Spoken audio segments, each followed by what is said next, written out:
സർവത്ര ഗോവിന്ദനാമ സങ്കീർത്തനം. ഗോവിന്ദ ഗോവിന്ദ. അഗജാനന പത്മാർക്കം ഗജാനന മഹർനിശം അനേകദന്തം ഭക്താനാമേകദന്തമുപാസ്മഹേ. ശ്രീമഹാഗണപതയേ നമഃ. ഗുരവേ സർവലോകാനാം ഭിഷജേ ഭവരോഗിണാം നിധയേ സർവവിദ്യാനാം ശ്രീദക്ഷിണാമൂർത്തയേ നമഃ. അസ്മദ്ഗുരുചരണാരവിന്ദാഭ്യാം നമഃ. സരസ്വതി നമസ്തുഭ്യം വരദേ കാമരൂപിണി. വിദ്യാരംഭം കരിഷ്യാമി സിദ്ധിർഭവതു മേ സദാ. ശ്രീമഹാസരസ്വത്यै നമഃ. ജന്മാദ്യസ്യ യതോന്വയാദിതരതശ്ച അർത്ഥേഷ്വഭിജ്ഞസ്വരാട് തേനേ ബ്രഹ്മഹൃദായ ആദികവയേ മുഹ്യന്തി യത്സൂരയഃ. തേജോ വാരിമൃദാം യഥാ വിനിമയോ യത്ര ത്രിസർഗോ മൃഷാ ധാമ്നാ സ്വേന സദാ നിരസ്തകുഹകം സത്യം പരം ധീമഹി. ധർമ്മപ്രോജ്ജിതകൈതവോത്ര പരമോ നിർമത്സരാണാം സദാം വേദ്യം വാസ്തവ അഖിലം താപത്രയോന്മൂലനം. ശ്രീമദ്ഭാഗവതേ മഹാമുനികൃതേ കിം വാ പരൈരീശ്വരഃ സദ്യോ ഹൃദ്യവരുദ്ധ്യദേത്ര ശുശ്രൂഷിഭിസ്തക്ഷണാത്. യോന്ത പ്രവിശ്യ മമ വാചമിമാം പ്രസുപ്താം സഞ്ജീവയത്യഖില ശക്തിധര സ്വധാംനാ. അന്യാൻ സഹസ്രശരണശ്രവണത്വഗാദീൻ പ്രാണാൻ നമോ ഭഗവതേ പുരുഷായ തുഭ്യം. വന്ദേ ഗോവിന്ദദേവസ്യ നാമ നാരായണം സദാ അബുദ്ധ്യാഭിയതുച്ചാര്യ മുക്തപാപോപ്യജാമിളഃ. എല്ലാ ഭാഗവത ഭക്തന്മാർക്കും നമസ്കാരം. ഈ സംഘാടകർക്കും എന്നെ ഇതിലേക്ക് ക്ഷണിച്ചവർക്ക് പ്രത്യേകം ദേവിയുടെയും ഭഗവാൻ ശ്രീകൃഷ്ണൻ്റെയും അനുഗ്രഹം ഉണ്ടാകട്ടെ എന്ന് പ്രാർത്ഥിച്ചുകൊണ്ട് ആരംഭിക്കുകയാണ്. ഈ അജാമിളോപാഖ്യാനം എന്നുള്ളത് ഷഷ്ഠസ്കന്ധത്തിലാണ് വരുന്നത്. നാമത്തിൻ്റെ മാഹാത്മ്യം വിളിച്ചു പറയുന്ന ഒരു അധ്യായം. നാമത്തിൻ്റെ മാഹാത്മ്യം 6-ാം സ്കന്ധത്തിൽ മാത്രമാണോ എന്ന് ചോദിച്ചാലല്ല. ആദ്യം മുതൽ അവസാനം വരെ നാമമഹിമയാണ് ഭാഗവതത്തിൽ വർണ്ണിച്ചിട്ടുള്ളത്. സാധാരണ നമുക്കറിയാം അതായത് ഉപക്രമം, ഉപസംഹാരം, അധ്യാസം, അപൂർവത, അർത്ഥവാദം, ഉപപത്തി, ഇങ്ങനെ 6 വിഷയങ്ങളായിരിക്കും ഒരു കാര്യത്തിൽ. അതിൽ ഉപക്രമത്തിൽ എന്താണോ പറഞ്ഞിട്ടുള്ളത് അത് ഉപസംഹാരത്തിൽ പറയും. അവിടെയായിട്ട് അധ്യാസത്തിലും പറയും. പിന്നെയോ അപൂർവമായിട്ട് എന്തെങ്കിലും ഒരു സന്ദർഭത്തിനെ വിളിച്ചു പറയും. അർത്ഥവാദമായിട്ട് വ്യർത്ഥമല്ലാത്തൊരു കാര്യത്തിനെയും പറയും. യുക്തിയുക്തം പറഞ്ഞ് നമ്മളെ ഫലിപ്പിക്കും. ഇതൊക്കെയാണ് അതിൻ്റെ ലക്ഷണങ്ങൾ. ഇപ്പം നമുക്കെന്താണ് ഉപക്രമത്തിൽ എങ്ങനെ പറഞ്ഞു നോക്കാം. ഇദം ഭാഗവതം നാമപുരാണം ബ്രഹ്മസംഹിതം. അല്ലേ? ഭാഗവതം നാമപുരാണം എന്ന് നമുക്കെടുക്കാം. ഇദം ഭാഗവതം നാമ പുരാണം ബ്രഹ്മസംഹിതം എന്ന് നമ്മൾ വായിക്കും. പക്ഷേ ഇദം ഭാഗവതം നാമപുരാണം എന്ന് എടുക്കുന്നത് കൂടുതൽ ഉചിതമായിട്ട് തോന്നുന്നു. അവസാനം എന്താ പറയുന്നത്? നാമസങ്കീർത്തനം യസ്യ സർവപാപ പ്രണാശനം. നാമസങ്കീർത്തനം തന്നെയാണ് എല്ലാ പാപങ്ങളെയും ഇല്ലാതാക്കി തീർക്കുന്നത്. ഇടയ്ക്കിടയ്ക്ക് ഓരോന്ന് പറയും. വേദധ്യാതുരചിത്താനം തീർത്ഥപാദ പുരസ്സരഃ. ആതുരന്മാരായിട്ടുള്ള മനസ്സിന് കുളിർമ കോരുന്ന ഒന്നാണ് നാമം എന്ന് പറഞ്ഞു. ആപന്ന സംസ്കൃതിം ഘോരാം എന്നാമ വിവശോ ഗൃണൻ ആദ്യമേ പറഞ്ഞു. ഈ വല്ലാത്ത സംസാരം വന്നിരിക്കുന്നുണ്ടല്ലോ കലിയുഗത്തില്. ഈ സംസാരം ആപന്നമായി നമ്മുടെ അടുത്ത് വന്നിരിക്കുമ്പോൾ അതിൽ കടന്ന് കഷ്ടപ്പെടുന്ന ഒരുത്തന് നാമോച്ചാരണമാണ് പ്രയോജനമായി തീരുക എന്ന്. നമ്മളെ വിഷ്ണു സഹസ്രനാമം പറയുമ്പോൾ പറയും അപവിത്ര പവിത്രോവ സർവാവസ്ഥാം ഗതോപിവ യസ്മരേത് പുണ്ടരീകാക്ഷം സബാഹ്യാഭ്യന്തര ശുചി. എപ്പോഴായാലും വരും എപ്പോഴാ ഇത് പറയേണ്ടത് എന്നില്ല. നാമം പറയാൻ സമയമില്ല. ഏത് കാലത്തും എപ്പോഴും ഉച്ചരിക്കാവുന്നതാണ്. അപവിത്ര പവിത്രോവ എന്ന് പറഞ്ഞു. അപവിത്രനാണെങ്കിലും പവിത്രനാണെങ്കിലും, പരിശുദ്ധനാണെങ്കിലും അല്ലെങ്കിലും, സർവാവസ്ഥാം ഗതോപിവ, ഏത് രോഗാതുരനാണെങ്കിലും ആരോഗ്യപ്രദനാണെങ്കിലും, യസ്മരേത് പുണ്ടരീകാക്ഷം, ആരാണോ ആ ഭഗവാനെ സ്മരിച്ചുകൊണ്ട് ഭഗവൻ നാമം ഉച്ചരിക്കുന്നത്, അവൻ ബാഹ്യ അഭ്യന്തര ശുചി, പുറത്തും അകത്തും ഒരുപോലെ ശുചിയെ പ്രാപിക്കുന്നതാണ്. മനഃശുദ്ധി കിട്ടിക്കഴിഞ്ഞാലോ ശുദ്ധേ മനസ്സി ഗോവിന്ദ എന്നാണ് പ്രമാണം. യോഗിനാമിഹ നിർണീതം ഹരേഹേ നാമാനുകീർത്തനം. യോഗിമാരും പറയുന്നത് അതാ, ഹരിയുടെ നാമത്തെ പാടൂ. ആ ഹരിനാമം പാടുന്നത് തന്നെയാണ് ശ്രേഷ്ഠമെന്ന്. അതുകൊണ്ട് എന്താ ഗുണം? പാപം കെടും, പശി കെടും, വ്യസനങ്ങൾ തീരും. നമുക്ക് എന്തെങ്കിലും തെറ്റ് ചെയ്തിട്ടുണ്ടെങ്കിൽ ആ തെറ്റ് പുറത്തു തരും ഭഗവാൻ.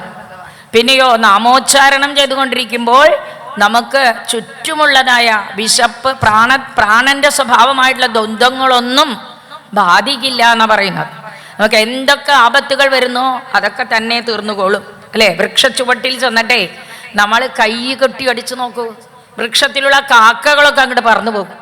അതുപോലെ കൈ കൊട്ടിക്കൊണ്ട്, കൈ തട്ടിക്കൊണ്ട് രാമനാമമോ കൃഷ്ണനാമമോ നമുക്ക് ഇഷ്ടമുള്ള നാമങ്ങൾ ജപിച്ചാൽ നമ്മളുടെ പാപങ്ങളൊക്കെ പറന്നകലും എന്നാ പറയണത്. ഇത്രയും എളുപ്പത്തിൽ പാപത്തിനെ പോക്കാൻ ഒരു മരുന്നുണ്ടെങ്കിൽ അത് ഹരേർ നാമേവ കേവലം, ഹരിയുടെ നാമം മാത്രമേ ഉള്ളൂ. ഹരിക്ക് എന്താ പ്രത്യേകത? ഹരി എന്ന് പറഞ്ഞാൽ ഹരിക്കുന്ന ആളെന്നാ. നമ്മൾ കണക്ക് പഠിക്കുമ്പോൾ ഹരണം എന്നൊരു ക്രിയ പഠിച്ചിട്ടുണ്ട്, അല്ലേ? കുറച്ച് വരിക, ഹരിക്കുമ്പോൾ ഹരിച്ചു പോവുക, വെട്ടിക്കളഞ്ഞു പോവുക.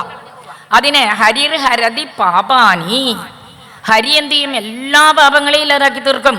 ദുഷ്ടചിത്തൈഹി, നീ നല്ലവർ മാത്രമല്ല ദുഷ്ടബുദ്ധിയോടുകൂടിയാണെങ്കിലും ഹരി ഹരി എന്ന് പറഞ്ഞാൽ, നമ്മളിത് കണ്ടു. ഇപ്പോൾ നരസിംഹാവതാരം വായിച്ചപ്പോഴ് അവിടെ ഹരി എവിടെയാ? ഗോപായേത ഹരിസ്തത്ര, നിന്നെ രക്ഷിക്കാനുണ്ടെങ്കിൽ യസ്മാ സ്തംഭേന ദൃശ്യതേ, ഈ തൂണിൽ എന്താ കാണാത്തതെന്നാണ് ചോദിച്ചത്. ആ ഹിരണ്യകശിപുവിന്റെ വായിൽ നിന്നും ഹരി എന്നങ്ങോട്ട് പറയിച്ചു. അതിനുശേഷമാണ് ഭഗവാൻ പ്രത്യക്ഷപ്പെട്ടു വന്നത്. ആ ഹരിനാമത്തിന് എത്ര പ്രത്യേകതയുണ്ടെന്നോ നോക്കൂ. ദുഷ്ടചിത്തൈരഭിഹി സ്മൃത, ദുഷ്ടൈചിത്തൈരഭി, ദുഷ്ടബുദ്ധികളാണെങ്കിലും ഹരി എന്ന് സ്മരിച്ചു കഴിഞ്ഞാൽ അനിച്ഛയാഭി സംസ്പൃഷ്ട, ഇഷ്ടമില്ലാതെ തൊട്ടാലും അഗ്നിഹി ദഹതി, നമ്മളെ തീ പൊള്ളിക്കും. അയ്യോ പാവം, അവൻ ഇഷ്ടപ്പെടാണ്ട് തൊട്ടതാ, തണുത്തു കൊടുത്തേക്കാന്ന് വിചാരിക്കുവോ? തണുത്തു കൊടുക്കില്ല.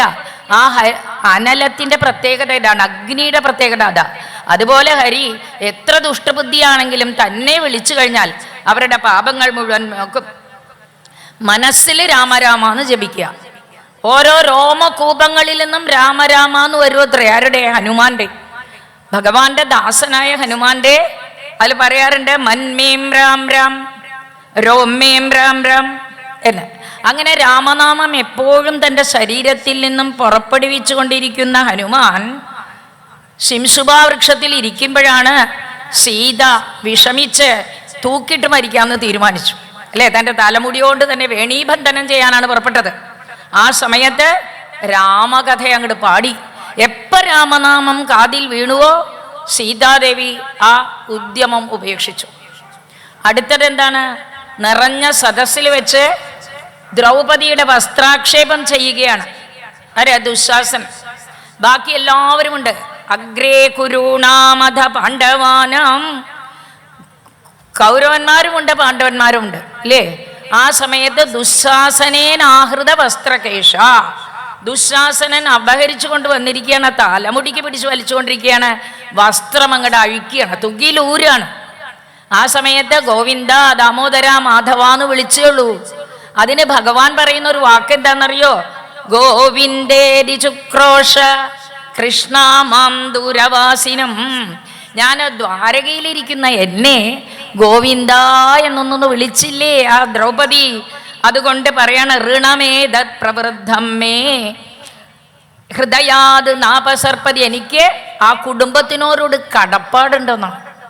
നമ്മൾ ഭഗവാനെ വിളിച്ചാൽ നാം മാത്രമല്ല ഉദ്ധരിക്കപ്പെടുക, നമ്മളുടെ കുടുംബവും നമുക്ക് ചുറ്റുപാടുള്ളതായ പക്ഷിമൃഗാദികൾ പോലും രക്ഷപ്പെടുന്ന. അപ്പൊ നാമത്തിന് എത്ര വൈശിഷ്ട്യമുണ്ടെന്ന് നോക്കൂ. അങ്ങനെയുള്ള നാമത്തിന്റെ മഹിമ പറയുന്ന ഒരു ഉപാഖ്യാനമാണ് ഈ അജാമിളോപാഖ്യാനം. 5-ാം സ്കന്ധത്തില് സ്ഥിതി വൈകുണ്ഠ വിജയ എന്ന സ്ഥാനം എന്നുള്ള ലക്ഷണത്തെ പറഞ്ഞു. അതിൽ പ്രധാനികളായിട്ട് പ്രിയവ്രതനെയും അദ്ദേഹത്തിൻ്റെ പുത്രനായ ആഗ്നീധ്രൻ, ആഗ്നീധ്രൻ്റെ പുത്രൻ നാഭി, നാഭിയുടെ പുത്രൻ ഋഷഭൻ, ഋഷഭൻ്റെ പുത്രൻ ഭരതൻ, ഭരതൻ്റെ വംശത്തിലുള്ള ഗയൻ, അങ്ങനെ കുറേ രാജാക്കന്മാരുടെ ചരിത്രങ്ങളും അവരുടെ വൈശിഷ്ട്യങ്ങളൊക്കെ പറഞ്ഞിട്ട് ഭൂലോകത്തെ വർണ്ണിക്കുകയാണ്. ഓരോ ഇളാവൃതത്തിലായാലും അതുപോലെ ഭദ്രാശ്വത്തിലായാലും കൈതുമാലത്തിലായാലും ഒക്കെ ഭഗവാനെ സ്തുതിക്കുന്ന കാര്യങ്ങളൊക്കെ പറഞ്ഞു. അതിനും ശേഷം അവിടെയുള്ള ദ്വീപുകളെ വർണ്ണിച്ചു, വർഷങ്ങളെ വർണ്ണിച്ചു, അവിടുത്തെ നദികളൊക്കെ പ്രധാന നദികൾ, ആ നദികളുടെ പേര് പറഞ്ഞാൽ തന്നെ പുണ്യമാണ്. അങ്ങനെയുള്ള നദികളെ വർണ്ണിച്ചു, ആകാശഗോളങ്ങളെ വർണ്ണിച്ചു, സമുദ്രത്തിനെ വർണ്ണിച്ചു, പാതാളത്തിനെ വർണ്ണിച്ചു, അതുപോലെ ദിക്കുകളെ വർണ്ണിച്ചു, നരകത്തിനെയും വർണ്ണിച്ചു, നക്ഷത്ര ലോകത്തിനെയും വർണ്ണിച്ചു. ഇതൊക്കെ എന്തിനാ വർണ്ണിച്ചത് എന്ന് ചോദിച്ചാൽ ഗീതാമയാതവ നൃപ അത്ഭുതമീശ്വരസ്യ സ്ഥൂലം വപു സകല ദീവനികായ ധാമ. ഭഗവാന്റെ സ്ഥൂല രൂപമാണ് നമുക്ക് വർണ്ണിച്ചു തന്നത്. സൂക്ഷ്മരൂപം അറിയണമെങ്കിൽ സ്ഥൂല രൂപം അറിയണം. ഈ കാണുന്ന പ്രപഞ്ചം മുഴുവൻ ഭഗവാനാണ് എന്ന് വരുത്താനായിട്ട് സ്ഥാനം, അതുകൊണ്ടാണ് സ്ഥിതി വൈകുണ്ഠ വിജയ എന്ന് പേരിട്ടത്. അങ്ങനെയുള്ളതൊക്കെ വർണ്ണിച്ചപ്പോഴില്ല അവസാനത്തെ 26-ാമത്തെ അധ്യായത്തിലെ നരകങ്ങളെയാ വർണ്ണിച്ചത്. ആ നരകങ്ങളൊക്കെ കേട്ടാൽ ഭൂതപ്രേത പിശാചുകളൊക്കെ ഇല്ലേ, നമുക്ക് ആകെ പേടിയാവും. ഏതൊരു മനുഷ്യനും ഉള്ളിലൊരു ഭയം തോന്നും. ഈ നരകത്തിൽ നിന്ന് എന്തെങ്കിലും രക്ഷപ്പെടാൻ വഴിയുണ്ടോ എന്നാണ് ചോദിക്കാൻ പുറപ്പെടുക. അപ്പൊ പറയണ ഭഗവാന്റെ ഗുണം എന്താണെന്നറിയോ എന്ന് ചോദിച്ചിട്ട് 6-ാമത്തെ സ്കന്ധത്തിലെ പോഷണം ഭഗവത് അനുഗ്രഹ. പോഷണമാണ് ഭഗവാന്റെ അനുഗ്രഹം. എങ്ങനെ ഇരുന്നാലേ നമ്മളെ പൊതിഞ്ഞ് രക്ഷിച്ചോളൂ. പൊതിഞ്ഞ് രക്ഷിക്കുക എന്ന് പറയില്ലേ, എന്താപത്ത് വന്നാലും നമ്മളെ രക്ഷിച്ചു തരും. അതാണ് ഭഗവാന്റെ അനുഗ്രഹം. അതിന് പറയുന്ന പേരാണ് പോഷണം.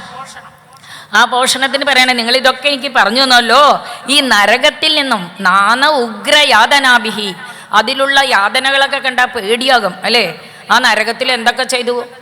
മുള്ളുള്ള മരത്തിൽ വലിച്ചു കഴിച്ചു, മുകളിൽ നിന്ന് താഴെ തക്കിട്ടു, ഇരുമ്പ് പൊടി കൊണ്ട് അടിച്ചു, ചുട്ടുപഴിച്ച ഇരുമ്പ് കമ്പി കൊണ്ട് എന്നൊക്കെ പറയുമ്പോൾ നമുക്കാകെ പേടി തോന്നും. ഇതിൽ നിന്നും രക്ഷപ്പെടാൻ എന്തെങ്കിലും ഉണ്ടോ, അതെനിക്ക് പറഞ്ഞു തരുമോ എന്ന് പരീക്ഷിച്ച് ചോദിക്കുകയാണ്.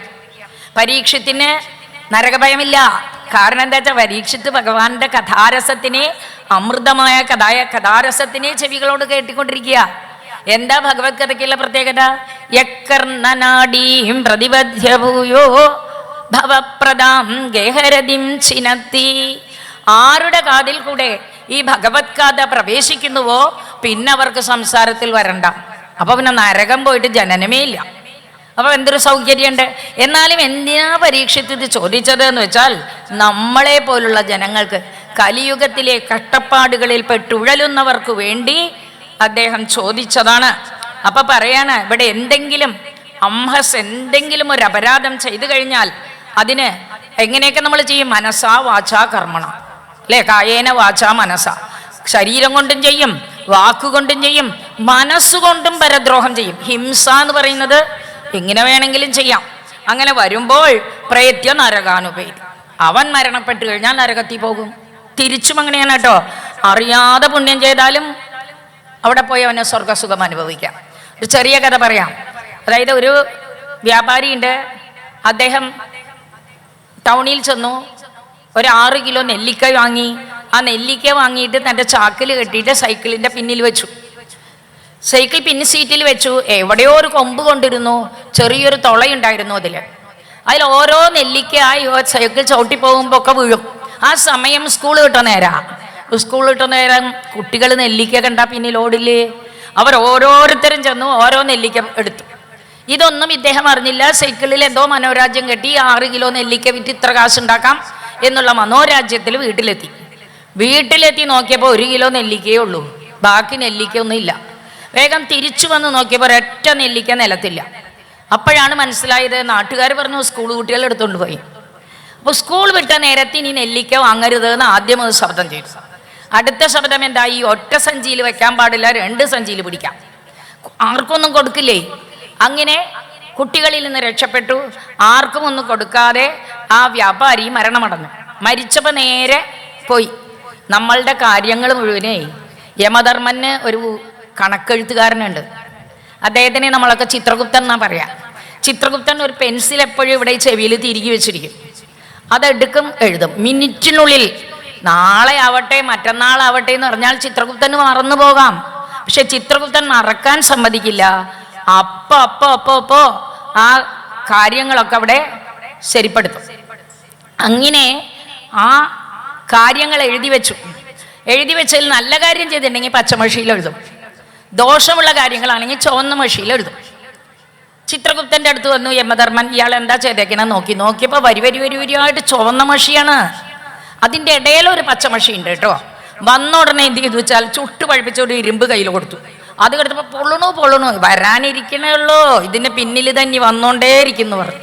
ആകെ പേടിച്ചു പോയി. അങ്ങനെ ഇരിക്കുമ്പോൾ ഒരാൾ ഒരു കപ്പ് ഐസ്ക്രീം കൊണ്ടുവരുന്നു. എന്നിട്ട് ഇത് കഴിച്ചോളൂന്ന്. ഇതെന്താ ഇപ്പൊ ഉണ്ടായത് പുകില് എന്ന് ചോദിച്ചപ്പോൾ പറയാം, നിങ്ങൾ അറിഞ്ഞോ അറിയാതെയോ കുറെ കുട്ടികൾക്ക് നെല്ലിക്ക കൊടുത്തു, അതിന്റെ ഫലമാണെന്ന്. അപ്പൊ അറിയാതെ ചെയ്ത നന്മയാണെങ്കിലും അവിടെ ഫലമുണ്ട്, തിന്മയാണെങ്കിലും ഫലമുണ്ട് എന്ന് പറയാണ്. ആ നരകയാതന അവിടെ വരും. അതുകൊണ്ട് എന്ത് വേണം? പുരായവ, ഇത് മുൻപിൽ തന്നെ അറിഞ്ഞ്, ഇത്രയൊക്കെ നമുക്ക് പറഞ്ഞു തരുന്നുണ്ടല്ലോ ഭാഗവതം.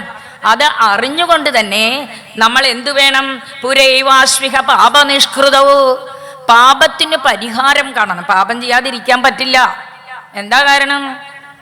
ഈ ഗുണദോഷമയ വിശ്വകീന് കരതാർന്നാണ്. ഗുണവും ദോഷവും ചേർത്തിട്ടാണ് ബ്രഹ്മദേവൻ ഈ ലോകത്തെ സൃഷ്ടിച്ചിട്ടുള്ളത്. അതിൽ ഗുണത്തിനെ നമ്മൾ എടുത്ത് ദോഷത്തിനെ വെടിയണം. ചിലപ്പോ നമുക്കത് പറ്റില്ല. കാരണം മനുഷ്യനൊക്കെ രജോ ഗുണസമ്പന്നരാ. രജോ ഗുണത്തിനുള്ള പ്രത്യേകത എന്താണെന്നറിയോ? ഭഗവാൻ ഗീതയിൽ പറഞ്ഞു, എന്തുകൊണ്ടാണ് മനുഷ്യൻ പാപമാചരിക്കുന്നത് എന്ന് അർജുനൻ ചോദിച്ചു. അപ്പൊ അതിന് അദ്ദേഹം പറഞ്ഞു, കാമയേഷ ക്രോധയേഷ രജോ ഗുണസമുദ്ഭവ മഹാസനോ മഹാപാപ്മോ ഏനം വിദ്ധി വൈരിണം. നിങ്ങൾക്കുള്ള ശത്രു ആരാറിയോ? ഈ കാമവും ലോഭവും ഒക്കെയാ. അതൊക്കെ ഈ രജോ ഗുണത്തിൽ നിന്നുണ്ടാകുന്നതാ. നമുക്കത് തട്ടിക്കളയാനും പറ്റില്ല. അപ്പൊ രജോ ഗുണത്തിൽപ്പെട്ടവൻ എന്തെങ്കിലൊക്കെ ഗുരുവോ ലഘുവോ ആയിട്ടുള്ള, ഗുരു എന്ന് വെച്ചാൽ ഗൗരവമേറിയത്, ലഘു എന്ന് വെച്ചാൽ നിസ്സാരമായത്, എന്ത് പാപം ചെയ്താലും വിവരമറിഞ്ഞ് ഒരു വൈദ്യരെ ചികിത്സിക്കുന്നത് പോലെ നമ്മൾ തന്നെ നമുക്കുള്ള ചികിത്സ കണ്ടെത്തണം. ഇതാണ് ശ്രീശുക മഹർഷി പരീക്ഷത്തിനോട് പറഞ്ഞത്. അപ്പോൾ പരീക്ഷിത്ത് നല്ലൊരു ചോദ്യം ചോദിക്കുകയാണ്. നമ്മൾ കണ്ടുവല്ലോ, ആത്മാവിന് അഹിതമാണെന്നറിഞ്ഞിട്ടും ഈ മനുഷ്യരെ വീണ്ടും വീണ്ടും വിവശമായിട്ട് പാപം ചെയ്യുന്നു. പാപത്തിന് പരിഹാരം ചെയ്തിട്ട് എന്താ പ്രയോജനം? വൈദ്യര് മരുന്ന് കൊടുത്തു അപഥ്യാഹാരത്തിന്. അതൊക്കെ കഴിച്ചപ്പോൾ മാറിക്കഴിഞ്ഞ് വീണ്ടും ആ അപഥ്യാഹാരം തന്നെ കഴിച്ചോ എന്താ കാര്യം? വീണ്ടും രോഗം വരില്ലേ? അതുപോലെ ഈ പ്രായശ്ചിത്തം കൊണ്ട് എന്ത് പ്രയോജനം എന്ന് ചോദിക്കുകയാണ് നമ്മുടെ പരീക്ഷിത്ത്. പ്രായശ്ചിത്തം എന്ന് പറഞ്ഞാൽ എന്താണ്? പാപത്തിനുള്ള പരിശോധനമാണ് പ്രായശ്ചിത്തം. ആ പ്രായശ്ചിത്തം എന്തുകൊണ്ട്? പിന്നെയും എന്താ കൊണ്ടാ ചെയ്യുന്നത്? കുഞ്ചര ശൗചാരവത് എന്ന് പറയും. നമുക്ക് എല്ലാവർക്കും അറിയാം, ആനയെ കുളിപ്പിക്കാൻ നിറച്ച് വെള്ളം വേണം. നല്ല നദിയിലോ കുളത്തിലോ ഇട്ട് ആനയെ കുളിപ്പിക്കും. 4 പാപ്പാന്മാരായിട്ട് ചകിരിയൊക്കെ ഇട്ട് തേച്ച് കുളിപ്പിക്കും. രോമകൂപങ്ങളിലുള്ള അഴുക്കൊക്കെ കളയും. അസലായിട്ട് കുളിപ്പിക്കും. ആനയുടെ ഉടമ നല്ല തോർത്ത് കൊണ്ടുവന്ന് തുടച്ചു നോക്കും, അഴുക്ക് വരുന്നുണ്ടോന്ന്. അഴുക്ക് വരണില്ല എന്ന് പറഞ്ഞാലേ ഈ ഭൃത്യന്മാർ ചെയ്തതിൽ സന്തോഷിക്കുള്ളൂ. ഇത്രയൊക്കെ കഴിഞ്ഞിട്ട് ഒരു 4 മണിക്കൂറത്തെ ബദ്ധപ്രയത്നമാണ്. ആ പ്രയത്നമൊക്കെ കഴിഞ്ഞിട്ട് ആനപ്പാപ്പാമാർ പറയും, ചന്ദ്രശേഖരാ ഞങ്ങളൊന്ന് കാപ്പി കുടിച്ചിട്ട് വരട്ടെ, ഇവിടെ മിടുക്കനായിട്ട് നിൽക്കുകയെന്ന് ആനയോട് പറയും. ആനയ്ക്കാണ് ചന്ദ്രശേഖരൻ എന്ന പേര്. എന്നിട്ടൊരു പോക്ക് പോകും. വരുമ്പോ കണ്ട കാഴ്ച എന്തായിരിക്കും? ആകെ ആ മണ്ണെടുത്ത് പൂഴിയെടുത്ത് തൻ്റെ മേലൊക്കെ കുട്ടിക്കുറ പൗഡർ ഇടണം, അരിയിട്ടിരിക്കും. അപ്പൊ പറയും, എനിക്ക് ഇതാ ഇഷ്ടം എന്ന് പറഞ്ഞ തലയൊരാട്ടാട്ട്. എന്താ ചെയ്യാൻ പറ്റുക? അതുപോലെയാണ് നമ്മള്. പാപം തീരാൻ ക്ഷേത്ര ദർശനം ചെയ്യും, ഗംഗാജലത്തിൽ സ്നാനം ചെയ്യും, ഓരോ പുണ്യ നദികളിലും കടലുകളിലും പോയി നീരാടും. കരയിൽ കയറിയാൽ തുടങ്ങും വീണ്ടും പാപം ചെയ്യാം. അപ്പൊ അങ്ങനെയുള്ള പ്രായശ്ചിത്തം കൊണ്ട് എന്ത് പ്രയോജനം എന്ന് ചോദിക്കുകയാണ്. അപ്പൊ പ്രായശ്ചിത്തം കൊണ്ട് പരിഹാരമില്ല. എന്താ പറഞ്ഞ? ബ്രഹ്മചര്യം അനുഷ്ഠിച്ചത് കൊണ്ട് വല്ല പ്രയോജനമുണ്ടോ?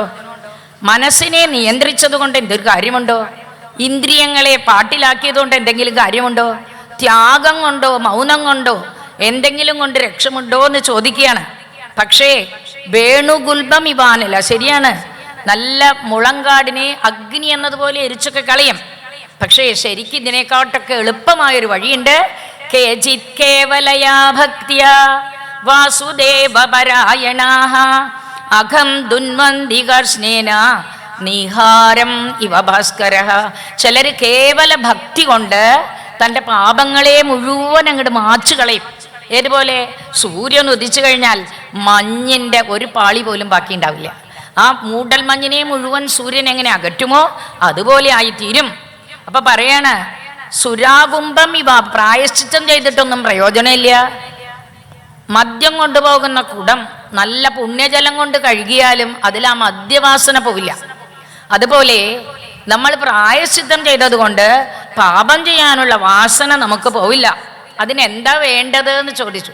അതാണ് പ്രധാന ശ്ലോകം നമ്മുടെ ഇതിലെ. സകൃന്മനഃ കൃഷ്ണപദാരവിന്ദയോഃ നിവേശിതം തദ്ഗുണരാഗിയൈരിഹ നതേയമം പാശവൃതശ്ച തദ്ബടാൻ സ്വപ്നേ വിപശ്യന്തി ചീർണ നിഷ്കൃതാഃ.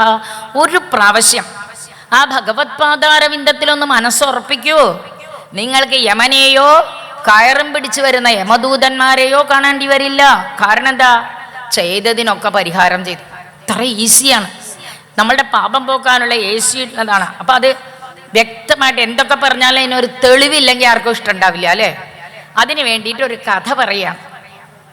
പണ്ട് കാഞ്ഞകുബ്ജത്തിലെ അജാമിളൻ എന്നൊരു ബ്രാഹ്മണൻ ഉണ്ടായിരുന്നു. അദ്ദേഹം എങ്ങനെയുള്ളവനായിരുന്നു? സദാചാരിയായിരുന്നു, സദാചാര തത്പരൻ. 3 തരത്തിലെ ആചാരങ്ങളാണുള്ളത്. ഒന്ന് സദാചാരം, ഒന്ന് അനാചാരം, ഒന്ന് ദുരാചാരം. സദാചാരം എന്ന് പറയുന്നത് ഭഗവാന്റെ തന്നെ വാക്കുകളാണ് വേദം. ആ വാക്കിലൂടെ ഭഗവാൻ പറഞ്ഞതൊക്കെ ഇതത് ചെയ്യൂ എന്ന് പറഞ്ഞാൽ അത് സദാചാരം. ഇനി ആ സദാചാരത്തെ കേൾക്കാതെ ഇരിക്കുന്നവർ അനാചാരന്മാര്. ചെയ്യരുത് എന്ന് പറഞ്ഞ് കുറെ കാര്യങ്ങൾ വിധി നിഷേധവും ഉണ്ടല്ലോ വേദത്തിൽ. ആ നിഷേധങ്ങളെ അതാണ് നല്ലത് എന്ന് പറയുന്നവര് ദുരാചാരന്മാർ. അപ്പൊ ഇവിടെ അജാമിളൻ എങ്ങനെയായിരുന്നു വെച്ചാൽ വളരെ നല്ലവൻ, ധർമ്മിഷ്ഠൻ, അച്ഛൻ്റെ വാക്കിന് മതിപ്പ് കൊടുക്കുന്നവൻ, പതിവ്രതയായ ഭാര്യയോട് വളരെയധികം താതാത്മ്യം പുലർത്തിയവൻ, നല്ല പുത്രന്മാരുടെ പിതാവ്. അങ്ങനെ സന്തോഷത്തോടെ സദാചാരരഥനായിട്ട് സഞ്ചരിച്ചു ഈ അജാമിളൻ.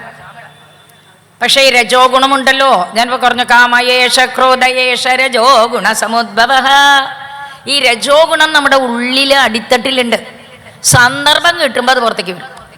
എന്ത് ചെയ്തു? അജാമിളൻ അച്ഛന് വേണ്ടി ചമതയും ദർഭപ്പുല്ലും ഒക്കെ പിടിക്കാനായി കാട്ടിലേക്ക് പോയി.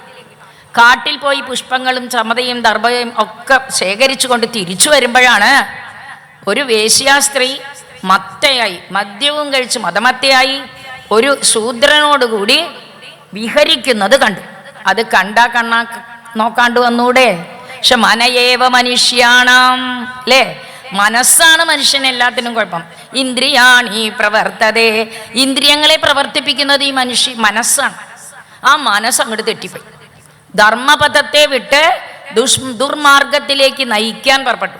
തുടക്കം ഗംഭീരം, മധ്യം മോശം, നടുക്ക് മോശമായിപ്പോയി. എപ്പോ? നല്ല യുവാവസ്ഥയിൽ എത്തിയപ്പോ, വീടും കുടുംബവും സംരക്ഷിക്കപ്പെടണം എന്നുള്ള കാലം വന്നപ്പോ ഈ അജാമിളന്റെ ബുദ്ധി അങ്ങോട്ട് പറഞ്ഞു. അയാൾ എന്ത് ചെയ്തു? ആ ബുജിഷ്യയുമായി അവേശ്യമായിട്ട് അങ്ങോട്ട് വിഹരിക്കാൻ തുടങ്ങി.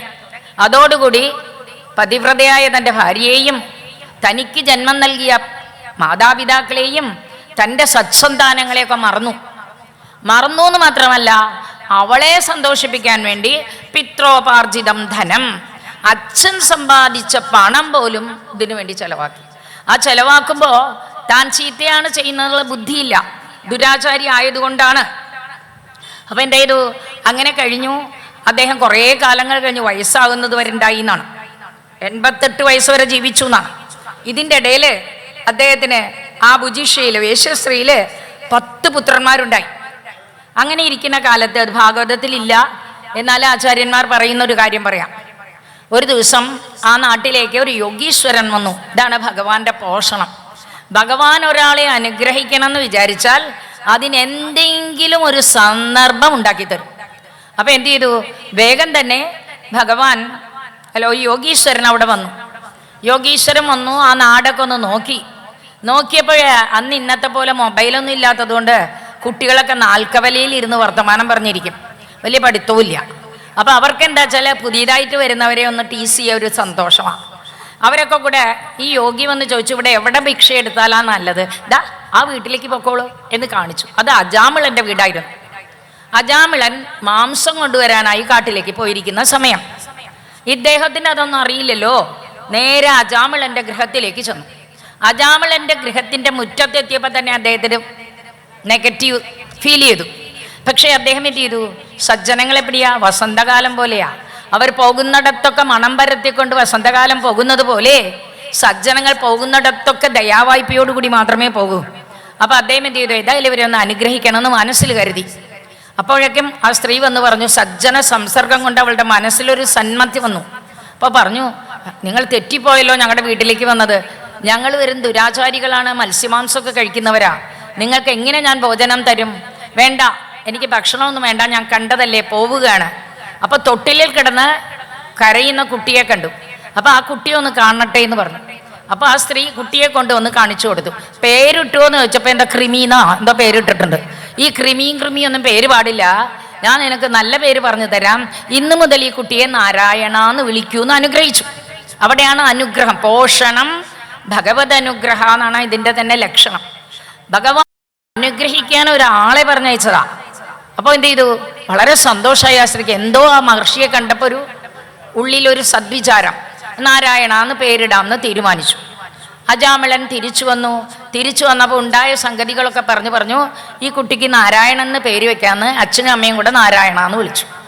അപ്പം ഇതിൻ്റെ ഇടയിൽ നമുക്കൊരു കാര്യം പറയാനുണ്ടല്ലോ. പണ്ടത്തെ നമ്മുടെ അച്ഛനമ്മമാരൊക്കെ നല്ല പേരുകളാ കുട്ടികൾക്ക് വെക്കുക അല്ലേ? സ്ത്രീകൾക്കാണെങ്കിൽ പാർവതി, ഗോമതി എന്നൊക്കെ പറഞ്ഞ് പേര് വയ്ക്കും, സരസ്വതി എന്നൊക്കെ പേര് വയ്ക്കും. പുത്രന്മാർക്ക് വാസുദേവൻ, ഗോവിന്ദൻ, നാരായണൻ, രാമകൃഷ്ണൻ എന്ന് പേര് വയ്ക്കും അല്ലേ? എന്നിട്ട് ചിലവർ നാരായണ എന്ന് വിളിക്കില്ല കേട്ടോ, നാണു എന്ന് വിളിക്കും. നാണു എന്ന് വിളിക്കുന്ന മാത്രമല്ല, ഒരു നാട്ടിലൊരു കോങ്കണ്ണൻ ഉണ്ടായിരുന്നു. അപ്പൊ കോങ്കണ്ണൻ നാണു എന്നായി വിളി. ഭഗവാൻ ആ വിളി കേൾക്കുവോ? അത് കഴിഞ്ഞപ്പോൾ അയാൾ കോങ്കണ്ണ് ചികിത്സിച്ചു മാറ്റാന്ന് പറഞ്ഞ് മദ്രാസിൽ പോയി ശങ്കരനേത്രാലയിൽ പോയിട്ട് കണ്ണൊക്കെ ശരിപ്പെടുത്തി വന്നു. അപ്പൊ പറഞ്ഞു പഴയ കൊങ്കണ്ണൻ നാണു എന്ന്. അപ്പോഴും അതേ പറഞ്ഞുള്ളൂ, ആരും ശരിക്കുള്ള പേര് പറഞ്ഞില്ല. അപ്പൊ നല്ല പേരിടാൻ എന്തിനു പറയുന്നു പണ്ടുള്ളവരെന്ന് പറഞ്ഞാൽ, നമ്മൾ അറിഞ്ഞോ അറിയാതെയോ ഭഗവൻ നാമം ഉച്ചരിക്കും എന്നുള്ളത് കൊണ്ടാണ്. ഒരു സ്ത്രീ തൻ്റെ ഭർത്താവിൻ്റെ അവസാന കാലത്ത് ഭഗവൻ നാമം ഉച്ചരിച്ചാൽ നല്ലതെന്ന് ഈ അജാമിള മോക്ഷം കേട്ടതോടുകൂടി തീരുമാനിച്ചു. ഭർത്താവിനാണെങ്കിൽ ഈശ്വര വിശ്വാസമേ ഇല്ല. അപ്പൊ ഭാര്യ എന്ത് വെച്ചാൽ, ഭാര്യ 3 ആൺമക്കളാണ്. മൂത്ത മകന് പേര് വാസുദേവൻ, ഇളയ മകന് പേര് രാമൻ, നടുവിലുള്ള മകനെ മാത്രം വിശേഷപ്പെട്ട പേര് സുനിൽ. എന്നിട്ട് എന്ത് ചെയ്തു? മരിക്കാറായി കിടക്കുന്ന ഭർത്താവിൻ്റെ അടുത്ത് കൊണ്ടുവന്ന് നിർത്തി. ആരെ? വാസുദേവനെ കൊണ്ടുവന്ന് നിർത്തി. ഇതാരാ നോക്കൂ എന്ന് പേര് വിളിക്കൂ നിങ്ങൾ, ആ സുനിലിന്റെ ചേട്ടനല്ലേ എന്ന് പറഞ്ഞു. അത് കഴിഞ്ഞ് രാമനെ കൊണ്ടുവന്ന് നിർത്തി. രാമ എന്ന് വിളിച്ച ഏറ്റവും മോക്ഷപ്രദമായ നാമമാണ്. അപ്പൊ പറഞ്ഞത് സുനിലിന്റെ അനിയെന്ന്. അത് പറഞ്ഞതും കണർച്ചു. അപ്പൊ എന്തുണ്ടായി? അദ്ദേഹത്തിനെ കൊണ്ടൊരു നാമം പറയാൻ സാധിച്ചുവോ? അപ്പൊ നാമം പറയാൻ അവസാനം വിചാരിച്ചാൽ പോരാ, ആ ആശ്വേവ് ഇപ്പൊ തന്നെ തുടങ്ങണം. ഇപ്പൊ തന്നെ നമ്മൾ യൂസ്ഡ് ആയാൽ മാത്രമേ ആ അവസാന നേരത്ത് നമുക്ക് രാമകൃഷ്ണ എന്ന് വിളിക്കാൻ പറ്റൂ. ഏതായാലും ആ യോഗിയുടെ അനുഗ്രഹം കൊണ്ട് അജാമിളന് തൻ്റെ ഇളയ മകനോട് വളരെ ഇഷ്ടം. നാരായണ ഓടിവായോ, നാരായണ ഭക്ഷണം കഴിക്കേ, നാരായണ നീ എൻ്റെ അടുത്ത് വാ, നാരായണ നിന്നെ കാണട്ടെ. ഏതു നേരവും നാരായണ ജപം. അങ്ങനെ നാരായണ നാരായണ നാരായണ എന്ന് പറഞ്ഞുകൊണ്ടിരുന്നു. കാലം ആർക്കും കാത്തു നിൽക്കില്ല. 88 വയസ്സായി. 88 വയസ്സായി രോഗശയ്യയിൽ കിടക്കുകയാണ്. സാധാരണ പറയാറുണ്ട്, രോഗശയ്യയിൽ കിടക്കുന്ന സമയത്ത് മരണാസന്നനായ വ്യക്തിയുടെ മുമ്പില് യമദൂതന്മാർ വരും അത്രേ. അപ്പൊ യമദൂതന്മാർ എങ്ങനെ ഇരിക്കുന്ന, ആരും മരിച്ചുപോയി വന്നിട്ട് നമുക്ക് പറഞ്ഞു തന്നിട്ടില്ല. പക്ഷെ നമ്മളായിട്ടൊന്നും ഉണ്ടാക്കിയിട്ടുണ്ട് ഒരു രൂപം അല്ലേ? കറുത്ത് കറുത്ത് കറുത്ത് കരി ചിരട്ടക്കരിയൊക്കെ തേച്ചിട്ട് വന്ന രൂപം. 2 കൊമ്പുണ്ടാവും, 2 തേറ്റപ്പല്ലുണ്ടാവും, കണ്ടാ പേടിപ്പിക്കുന്ന രൂപം. ഇത് നമ്മളായിട്ടുണ്ടാക്കിയതാണ്. എന്താ കാരണം? മരണത്തിന് കൊണ്ടുപോകാൻ വരുന്നവനോട് സുഹൃത്തെ ഞാൻ വന്നിട്ടുണ്ട് എന്ന് പറയോ, നല്ല വേഷത്തിൽ വന്നിട്ട്. അപ്പം എന്നാ ഞാൻ കുറച്ച് വെയിറ്റ് ചെയ്യൂ, ഞാൻ എൻ്റെ കാര്യങ്ങളൊക്കെ എടുത്തു വെക്കട്ടെ, ഭാര്യയ്ക്കുള്ളത് കൊടുക്കട്ടെ, മകനുള്ളത് കൊടുക്കട്ടെ, അതുവരെ വെയിറ്റ്. ഓ ശരി, വെയിറ്റ് ചെയ്യാമല്ലോ എന്ന് പറയുന്ന ഏതെങ്കിലും യമദൂതന്മാരുണ്ടോ? ഇഡ്ഡലി ചട്നിയിൽ മുക്കിയിട്ട് വായിൽ വെക്കുമ്പോഴേക്കും തട്ടി തെറിപ്പിച്ച് കൊണ്ടുപോകും. അപ്പം അവർക്ക് എങ്ങനെയാണ് സോഫ്റ്റ് കോർണർ ഉണ്ടാവുക? കണ്ടാ പേടിപ്പിക്കുന്ന രൂപേ അവർക്കുണ്ടാവുള്ളൂ. അവരെ കാണുമ്പോഴേ നമുക്ക് കയ്യും കാലും കടക്കണം. അങ്ങനെ ആകുമ്പോഴല്ലേ ചെയ്യാണ്ടിരിക്കാൻ പറ്റുള്ളൂ. മാർക്കണ്ഡേയ മഹർഷി പറഞ്ഞു തന്നു നമുക്ക്, അതാണ് ഒരു രൂപം. അതിഭീഷണ കടുഭാഷണ യമ കിങ്കര പടലീ കൃതതാടന പരിപീഡന മരണാഗമ സമയേ. മരിക്കാൻ നേരത്തെ ഭീഷണന്മാരായിട്ട് കരിയൊക്കെ വാരിത്തേച്ചിട്ട് അതെങ്ങനെയാണ് പേടിപ്പിക്കുക. അതിഭീഷണ കടുഭാഷണ, നല്ല വാക്കൊന്നും വായിൽ വരില്ല. ആ നല്ല വാക്കല്ലാതെ നമ്മളെ ചീത്ത പറഞ്ഞുകൊണ്ട് യമകിങ്കര പടലി ഒറ്റയ്ക്ക് വരൂല. അത്ര യമകിങ്കരന്മാർ വരുമ്പോ 3-4 പേരുണ്ടാവും. അകമ്പടിയോടുകൂടിയേ വരുള്ളൂ. പിന്നെയോ അവരെന്ത് ചെയ്യുന്നു? അടിക്കാൻ കൃതാടന പരിപീഡന, അടിക്കുമത്രേ, വലിച്ചഴക്കുമത്രേ. ശരീരത്തിനെ അവിടെ ഇടം, നമ്മുടെ പ്രാണനെയാണ് വലിച്ചു കൊണ്ടുപോവുക. അങ്ങനെയുള്ള രൂപത്തോടു കൂടി വന്നു അജാമിളൻ. ഈ മൃത്യുകിങ്കരന്മാരെ കണ്ട ഉടനെ ഉള്ളിലൊരു ഭയം വന്നു. ഭയം വന്നപ്പോ എന്തായത്? തൻ്റെ ഇളയ മകനെ വിളിച്ചു. ഇളയ മകനാണെങ്കിൽ എവിടെയാണ്? ദൂരേ ക്രീഡനകമ്പാലം, ദൂരെ കളിച്ചുകൊണ്ടിരിക്കുക കുട്ടി. അപ്പൊ എങ്ങനെയാണ്? പ്ലാവിതേന സ്വരേണോച്ചൈഹി നാരായണാന്ന് പറഞ്ഞു വിളിച്ചു. ആ വിളിക്കുമ്പോ തൊണ്ടയിടറുണ്ട് പേടിച്ചിട്ട്. നാരായണ എന്നുള്ള വിളി വിളിച്ചു. കളിക്കുന്ന കുട്ടി ഇത് കേട്ടില്ല. എപ്പോഴും ചെവി തുറന്നു വെച്ചിരിക്കുന്ന ജഗന്നാരായണൻ ഇത് കേട്ടു. കേട്ട മാത്രയിൽ 4 പേരെ അവിടെ ചാടി വന്നു. ആ 4 പേരെങ്ങനെയായിരുന്നു? നീലമേഘ ശ്യാമളരായിട്ട്, ചതുർഭുജന്മാരായിട്ട്, പീതാംബരധാരികളായിട്ട്. ആ വന്നു നിൽക്കുന്നവരെ കണ്ടാൽ തന്നെ മനസ്സിനൊരു സന്തോഷം. അവർ വന്നു. അരുത്, അപ്പോഴേക്കും ഈ യമകിങ്കരന്മാർ വന്നിട്ടുണ്ടല്ലോ. അവർ കയറിട്ട് ജീവനെ വലിക്കാൻ പരിശ്രമിച്ചുകൊണ്ടിരിക്കുക. ഇതൊക്കെ ജീവൻ പോകുന്ന അജാമിളൻ കാണുന്നുണ്ട്. അജാമിളന് മാത്രമേ കാണുള്ളൂ, മറ്റുള്ളവർക്ക് കാണില്ല. ഇവർക്ക് തമ്മിൽ കാണും. ഇത് ചോദിച്ചു, അരുത്, വിമുഞ്ച, നിർത്തൂ, ഇത് കൊണ്ടുപോകരുതെന്ന് പറഞ്ഞു. അപ്പൊ ചോദിക്കുകയാണ്, വിഷ്ണുദൂതന്മാർ ചോദിക്കുകയാണ്, കേയൂയം പ്രതിഷേധാരഹ, ആരാ നിങ്ങൾ ഇങ്ങനെ തടയാൻ വന്നിട്ടുള്ളവര്? വയം ധർമ്മരാജസ്യ ദൂതാ, ഞങ്ങൾ ധർമ്മരാജാവിന്റെ ദൂതനാ. ഓ അങ്ങനെയാണോ? ധർമ്മരാജന്റെ ദൂതന്മാരാണെങ്കിൽ ധർമ്മം ജാനീധാനാകിം, ധർമ്മം നിങ്ങൾക്ക് അറിയില്ലേ എന്ന് ഇവരങ്ങോട്ട് ചോദിച്ചു. അപ്പൊ പറഞ്ഞു, ഞങ്ങൾക്ക് നന്നായിട്ടറിയാം. നമ്മളെ 5 കർമ്മേന്ദ്രിയങ്ങളെയും 5 ജ്ഞാനേന്ദ്രിയങ്ങളെയും മനസ്സിനെയും കൊണ്ട് ചെയ്യുന്ന കൂത്താട്ടങ്ങളുണ്ടല്ലോ, അതൊക്കെ ഞങ്ങൾക്കറിയാം. ഒരു മനുഷ്യൻ പോലും അകർമ്മകൃത്ത് ഒരു പ്രവൃത്തിയും ചെയ്യാതെ ആർക്കെങ്കിലും ഇരിക്കാൻ പറ്റുമോ? എല്ലാവരും എന്തെങ്കിലുമൊക്കെ ചെയ്തുകൊണ്ടിരിക്കും. ആ എന്തെങ്കിലും ചെയ്യുന്നത് നന്മയുമാകാം തിന്മയുമാകാം. അത് നമ്മുടെ പാപത്തിൽ വരും. അതുകൊണ്ട് വ്യക്താവ്യക്തം ഭവതി, അത് വ്യക്തമാണോ അവ്യക്തമാണോ എന്നറിയില്ല. അതിനനുസരിച്ച് അവൻ വേറൊരു ജന്മത്തിൽ വന്ന് ജനിക്കണം എന്ന് പറഞ്ഞു. പ്രകൃതി സംഘം, മായയുമായിട്ട് സംഘം വരുമ്പോഴാണ് പുരുഷന്റെ മനോഭാവത്തിന് വ്യത്യാസം വരുന്നത്. ഈ അജാമിളൻ നല്ലവനൊക്കെ തന്നെയായിരുന്നു. പക്ഷെ നല്ലവനായി അവൻ കാണാത്ത കാഴ്ച കണ്ടു, കാണാൻ പാടില്ലാത്ത കാഴ്ച കണ്ടു. ഉടനെ അവന്റെ മനസ്സ് പ്രവർത്തിച്ചു. എന്നാൽ എല്ലാവർക്കും അങ്ങനെ മനസ്സ് പ്രവർത്തിക്കുവോ? ഇല്ല. കാരണം സീതാന്വേഷണത്തിന് പുറപ്പെട്ടു പോവുകയാണ് ശ്രീരാമചന്ദ്രമൂർത്തിയുടെ ദാസനായ ഹനുമാൻ. ശ്രീരാമൻ തൻ്റെ നാമാങ്കുലീയം കയ്യിൽ കൊടുത്തിട്ടുണ്ട്. ശ്രീരാമനാമം നാവിലുണ്ട്. മനസ്സിൽ ശ്രീരാമനെ പ്രതിഷ്ഠിച്ചിട്ടുണ്ട്. അങ്ങനെയുള്ള ഹനുമാനാണ് സീതാന്വേഷണാർത്ഥം സമുദ്രം കടന്ന് ലങ്കയിലെത്തിയത്. ലങ്കയിലെത്തിയും ലങ്കിണി എന്ന രാക്ഷസിയെ കൊന്ന് ചെറു രൂപം കൊണ്ട് അവിടെയൊക്കെ സഞ്ചരിക്കുകയാണ്. ആ സഞ്ചരിക്കുമ്പോഴാണ് രാവണന്റെ അന്തപുരം കണ്ടത്. ആ അന്തപുരത്തിൽ കണ്ടപ്പോൾ അസംഖ്യം സുന്ദരിമാരാണ്. നാഗകന്യകമാരുണ്ട്, രാജകന്യകമാരുണ്ട്, പലരുമുണ്ട്, ദേവകന്യകമാരുണ്ട്. എല്ലാവരും അവിടെ കിടന്നുറങ്ങുക. ഓരോരുത്തരെയും പ്രത്യേകം പ്രത്യേകം വീക്ഷിച്ചു കൊണ്ട് നടന്നു ഈ ഹനുമാൻ. അവസാനം ഒരിടത്ത് ചെന്നപ്പോ ഹനുമാൻ പോകുമ്പോൾ സീതയുടെ ഫോട്ടോ ഒന്നും കൊടുത്തിട്ടില്ലല്ലോ, പാസ്പോർട്ട് ഫോട്ടോ ഒന്നുമില്ല. അതുകൊണ്ട് സീത എങ്ങനെ ഇരിക്കുന്നു മനസ്സുകൊണ്ടേ വിഭാവനം ചെയ്യാൻ പറ്റൂ. അപ്പോഴാണ് മണ്ഡോദരി കട്ടിലിൽ ശാന്തരൂപത്തിൽ കിടക്കുന്നത് കണ്ടത്. അപ്പൊ മണ്ഡോദരിയെ കണ്ട ഉടനെ ഹനുമാൻ സീതയാണോന്ന് ഒരു നിമിഷം തെറ്റിദ്ധരിച്ചു എന്ന് പറയാണ് വാൽമീകി. ഉടനെ ചോദിച്ചു, ഏയ് ഇവൾ സീതയല്ല. ആർക്ക് വേണ്ടിയാണോ ശ്രീരാമചന്ദ്രൻ ഇത്ര പരിതപിക്കുന്നത് ആ സീത രാവണഗൃഹത്തിൽ ഇതുപോലെ കിടക്കില്ല എന്നങ്ങോട്ട് തീരുമാനിച്ചു. അപ്പോഴാണ് പെട്ടെന്ന് മനസ്സിനൊരു കഷ്ടം തോന്നിയത്. ഏയ് ഈ സ്ത്രീകളെയൊക്കെ രാത്രി കടന്നുകൊണ്ടിരിക്കുമ്പോൾ ഞാൻ നോക്കിയത് തെറ്റല്ലേ എന്ന്, പരസ്ത്രീകളെ നോക്കിയത് തെറ്റല്ലേ എന്ന്. ഉടനെ പറയണം, മനയേവ പ്രവൃത്തി ഇന്ദ്രിയാണാം പ്രവർത്തനെ. ഇന്ദ്രിയങ്ങളെ പ്രവർത്തിപ്പിക്കുമ്പോഴാണ് മനസ്സ് കുഴപ്പം. എനിക്ക് ഇവരെയൊന്നും കണ്ട് ഒരു ഭഗഭേദവും ഒരു ഭാവഭേദവും തോന്നിയില്ല, ഒരു വികാരവും ഉണ്ടായില്ല. ഈ വെറും ഒരു ബുജിഷിയെ കണ്ടപ്പോൾ തന്നെ ഈ മജാമളന് മദനവികാരം ഉണ്ടായി. പക്ഷേ ഹനുമാൻ സ്വാമിക്ക് ഇത്രയും പേരെ ഒന്നിച്ചു കണ്ടിട്ട് എന്തെങ്കിലും മദനവികാരം ഉണ്ടായോ? അപ്പൊ മനസ്സ് പ്രവർത്തിക്കുന്നതാണ് കാര്യം. അതുകൊണ്ട് അയം ഹി ശ്രുതസമ്പന്ന, നല്ലോണം പഠിച്ചവനാണ്.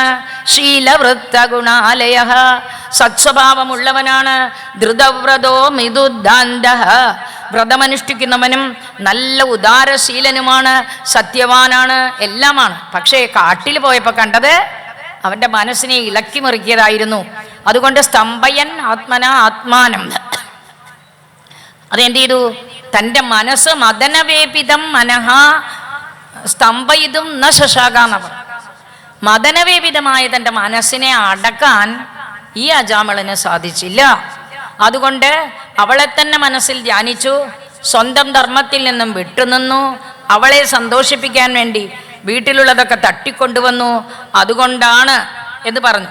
അപ്പൊ പറയാണ്, കഷ്ടേ, നിങ്ങളെയൊന്നും പറഞ്ഞിട്ട് കാര്യമില്ല. ആരാണ്? യമദൂതന്മാരോട് പറയുകയാണ് വിഷ്ണുദൂതന്മാർ. എന്താ പറഞ്ഞത്? നിങ്ങൾ എന്താണ് ധർമ്മദൃശാം, ധാർമ്മികരാണെന്ന് കണ്ണും വെച്ചുകൊണ്ട് നടക്കുക, പക്ഷെ അധർമ്മമാണ് അനുഷ്ഠിക്കുന്നത്. എത്ര അധണ്ഡ്യേഷു അപാപേഷു, ശിക്ഷിക്കാൻ പാടില്ലാത്ത അപാപികളെ പാപം ചെയ്യാത്ത ശിക്ഷിക്കാൻ പാടില്ലാത്തവരെ ശിക്ഷിക്കാൻ പുറപ്പെടുമോ? ശാസ്താക്കളെ എന്ന് പറഞ്ഞാൽ നിയന്ത്രിക്കുന്നവര്, ദണ്ഡധരന്മാരെ എന്ന് പറഞ്ഞാൽ പ്രജകളെ വേണ്ട വിധത്തിൽ നിലനിർത്തുന്നവരാണ്. അവരാണ് സജ്ജനങ്ങൾ എന്ന് പേര്. അവർ തന്നെ വിഷമസ്വഭാവം കാണിച്ചാൽ ഞങ്ങൾ ആരെ ശരണം പ്രാപിക്കും? നിങ്ങൾ ചെയ്യുന്ന തെറ്റിന് കൂട്ടുനിന്നാൽ ഞങ്ങൾ ആരെ ശരണം പ്രാപിക്കും? കാരണം യദ്യദാചരതി ശ്രേയാൻ ഇതരേ ജനാഹ, ഒരു നല്ലവൻ എന്ത് ചെയ്യുന്നുവോ അത് തന്നെ മറ്റുള്ളവർ പിൻപറ്റുക. അതുകൊണ്ട് അവൻ ചെയ്യുന്നത് ലോകം അനുകരിക്കും. ഇങ്ങനെ പല ആൾക്കാരും വന്ന് പറഞ്ഞാൽ ശരിയാവില്ല എന്ന് പറഞ്ഞു. ഇവൻ ഒരു കാര്യം നിങ്ങൾ മനസ്സിലാക്കിയിട്ടുണ്ടോ? ധർമ്മം അറിയുന്നവരല്ലേ, ഒരു കാര്യം പറഞ്ഞു തരാം. അയം ഹി കൃത നിർവേശോ ജന്മകോഠ്യം ഹസാമഭി യദ് വ്യാജഹാര വിവശോ നാമ സ്വസ്ത്യയനം ഹരേഹേ. ഭഗവൻ നാമമാണ് ഇവൻ ഉച്ചരിച്ചത്. ഭഗവൻ നാമമൊന്നും ഇവൻ ഉച്ചരിച്ചിട്ടില്ല. അവനവന്റെ മകനെയാ വിളിച്ചത് എന്ന് യമദൂതന്മാർ തിരിച്ചു പറഞ്ഞു. നാരായണ ഇത് ചുക്രോശ സമ്മതിച്ചു. നാരായണ എന്ന് വിളിച്ചു. അത് തൻ്റെ മകനെയല്ലേ വിളിച്ചത്, ഭഗവാനെ അല്ലല്ലോ വിളിച്ചത്. ഏതായാലും വ്യാഹരണം വിഷ്ണോഹം, വിഷ്ണുവിൻ്റെ നാമം പറയുന്നത് അതില് താല്പര്യമില്ലാത്തവരാണ് പറഞ്ഞതെങ്കിൽ പോലും എല്ലാ പാപവും പോക്കുന്നതാണ്. അതുകൊണ്ട് ബാക്കിയുള്ള കാര്യങ്ങൾ എന്ത് പ്രായശ്ചിത്തം ചെയ്താലും വീണ്ടും പാപം ചെയ്യാൻ തോന്നും. പക്ഷേ അബുദ്ധ്യാഭിമുകുന്ദ കീർത്തനം, അറിയാതെയാണെങ്കിലും ഭഗവൻ നാമം നാവിൽ നിന്ന് വന്നു കഴിഞ്ഞാൽ പിന്നെ അവൻ ദുഷ്പ്രവൃത്തി ചെയ്യുകയേയില്ല. കാരണം കർമ്മത്തിന് കർമ്മനിർഹാരം വേണമെന്ന് ആഗ്രഹിക്കുന്നവർ ഹരിയുടെ നാമം തന്നെയാണ് പറയുന്നത്. അതെങ്ങനെയൊക്കെ പറയാം? നിങ്ങൾ പറഞ്ഞില്ലേ പുത്രനെയാ വിളിച്ചത് എന്ന്, എങ്ങനെ വേണമെങ്കിൽ വിളിക്കാം. സങ്കേത്യം പരിഹാസ്യം വ, സങ്കേതമായിട്ട് പറഞ്ഞാലും വിരോധമില്ല. കള്ളകൃഷ്ണൻ എന്ന് പറഞ്ഞാലും കൃഷ്ണന് സന്തോഷമാ അല്ലേ? ഗോപികാരമണൻ അങ്ങനെ നടന്നില്ലേ എന്ന് ഭഗവാനെ കുറ്റം പറഞ്ഞാലും ഭഗവാന് സന്തോഷമാണ്. ഭഗവാനെ അങ്ങോട്ട് ദേഷ്യപ്പെടുത്തുന്ന രീതിയിൽ പറഞ്ഞാലും സന്തോഷമാണ്. അത് എന്തായാലും ശരി. വൈകുണ്ഠനാമഗ്രഹണം അശേഷാഗഹരം വിദുഹു, ആ വൈകുണ്ഠനാമത്തെ പറയുന്നത് പാപങ്ങളൊക്കെ ഇല്ലാതാക്കി തീർക്കും. നമ്മൾ 12-ാം സ്കന്ധത്തില് പഠിക്കും. പതിതസ്കലിതശ്ചാർത്തഃ ക്ഷുത്വാ വാ വിവശോ ഗൃണൻ ഹരയേ നമ ഇത്യുച്ചൈഹി മുച്യതേ സർവപാതകാത്. നമ്മൾ ഹരയേ നമ എന്ന് പറഞ്ഞാൽ മതി, നമ്മുടെ പാപങ്ങളൊക്കെ പോയി തീരും എന്ന് പറയാണ്. പ്രായശ്ചിത്തം കൊണ്ട് പ്രയോജനമില്ല, ശരിക്കും പ്രായശ്ചിത്തം ചെയ്യണം. ശരിയായ പ്രായശ്ചിത്തം ഹരേഹേ നാമ ഉച്ചാരണമേവ, ഹരിയുടെ നാമോച്ചാരണം തന്നെയാണ്. അത് പറഞ്ഞില്ലേ അഗ്നി എന്നതുപോലെ. ഇത്രയും പറഞ്ഞപ്പോ തിരിച്ചു പറയാനൊന്നുമില്ലാണ്ടായി പാവം യമദൂതന്മാർക്ക്. അപ്പൊ യമദൂതന്മാർ എന്നാ ശരി ഞങ്ങൾ പോണു എന്ന് പറഞ്ഞു പോയി. അവര് പോണത് കണ്ടു ഈ അജാമിളൻ ഉള്ളില്. അത് കഴിഞ്ഞ് വിഷ്ണുദൂതന്മാർ നിൽക്കുകയാണ്. എന്നാൽ അവരെ ഒന്ന് അഭിവാദനം ചെയ്തുകൊണ്ട് അടുത്തേക്കൊന്ന് പോയപ്പോഴേക്കും അവരും മറഞ്ഞു.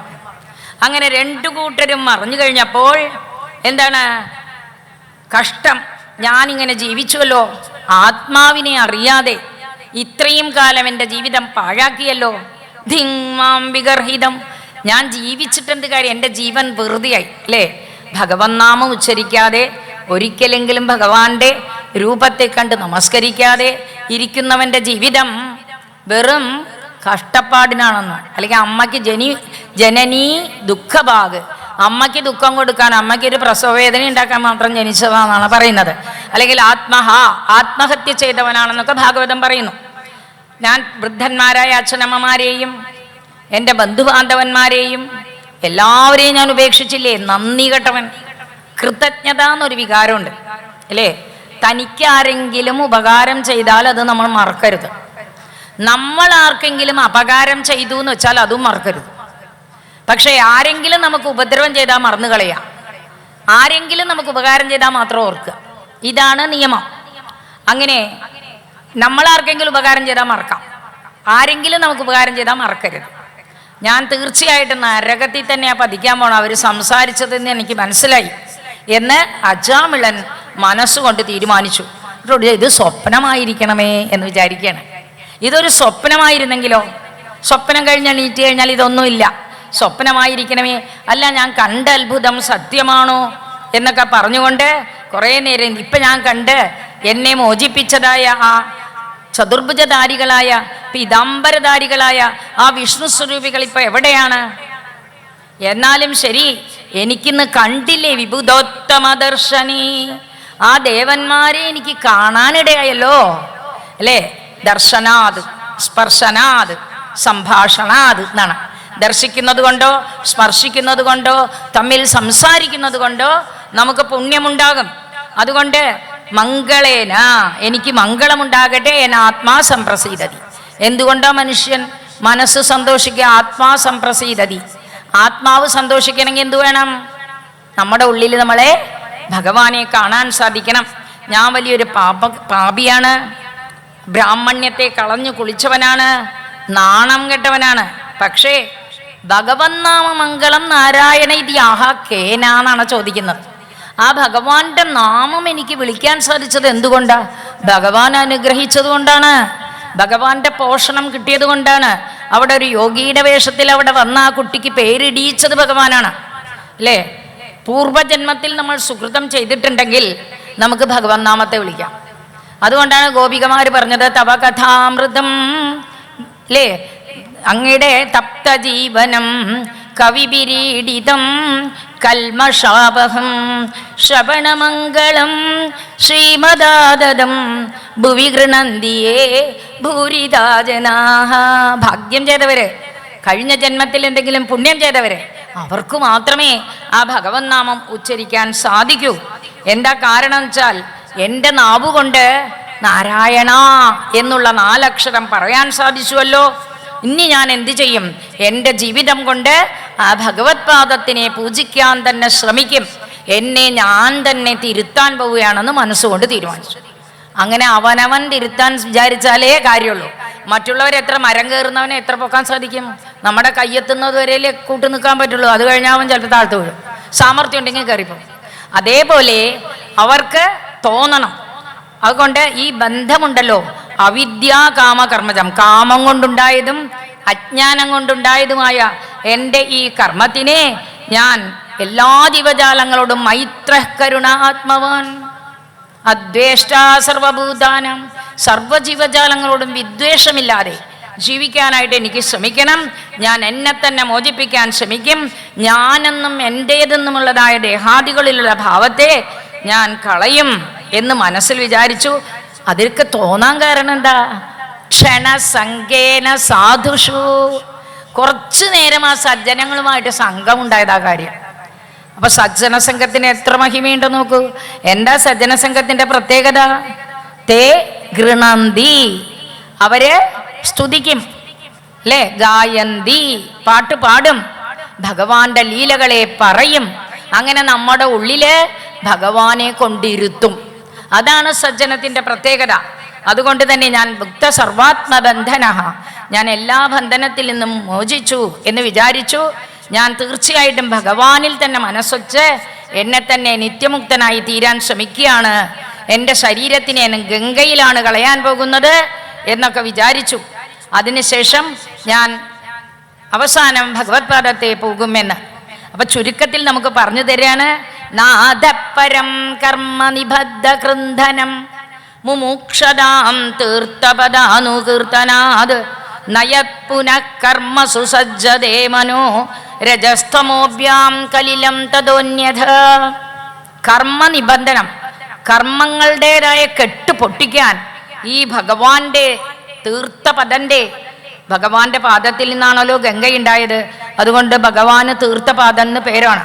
അങ്ങനെ തീർത്ഥപദൻ ഭഗവാനെ കീർത്തിക്കുന്നത് കൊണ്ട് വീണ്ടും കർമ്മങ്ങൾ ചെയ്യാൻ ഇടവരാതിരിക്കുകയും വീണ്ടും ഒരു ജന്മമില്ലാതിരിക്കുകയും ചെയ്യും എന്ന് പറഞ്ഞുകൊണ്ട് യമകിങ്കരന്മാരെ എനിക്ക് കാണേണ്ടി വരില്ലല്ലോ എന്ന് വിചാരിച്ചു. അപ്പൊ ഇവിടെ പറയണം, റിയമാണോഹരേർനാമ ഗൃണൻ പുത്രോപചാരിതം അജാമിളോപ്യഗദ്ധാമ കിം പുനഃശ്രദ്ധയാ ഗൃണൻ. ഹരിയുടെ നാമം മരിക്കുന്ന നേരത്ത് പറഞ്ഞേയുള്ളൂ, അതുവരെ ഒന്നും പറഞ്ഞിട്ടില്ല. പക്ഷെ കുട്ടിയെ തന്നെ വിളിച്ചിട്ടുണ്ട്. അതുകൊണ്ട് തന്നെ എല്ലാവർക്കും ഉണ്ടായല്ലോ എന്ന് പറയണം. പാപമൊഴിയാൻ എന്ത് വേണം?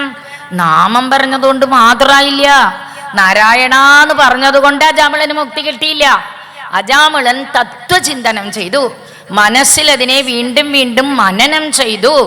അതുകൊണ്ട് തന്നെ അപ്പോ ഇവരൊക്കെ ഓടിപ്പോയി, വെറും കൈയോടെ വന്നിരിക്കുക. ഇതുവരെ ഒരു കേസ് ഉണ്ടായിട്ടില്ല. ചെവി പിടിച്ച് കൊണ്ടുവരിക ചെയ്യുക. ഇത് പ്രാണനെ കൊണ്ടുവരാണ്ട് വന്നിരിക്കുകയാണ്. എന്താ പറ്റിയെന്ന് വെച്ചാൽ എല്ലാവരും അങ്ങോട്ട് ആകെ വിഷമിച്ച് കണ്ണുമൂക്കൊക്കെ വല്ലാതിരിക്കണു. എന്താ പറ്റിയത് എന്ന് ചോദിച്ചു.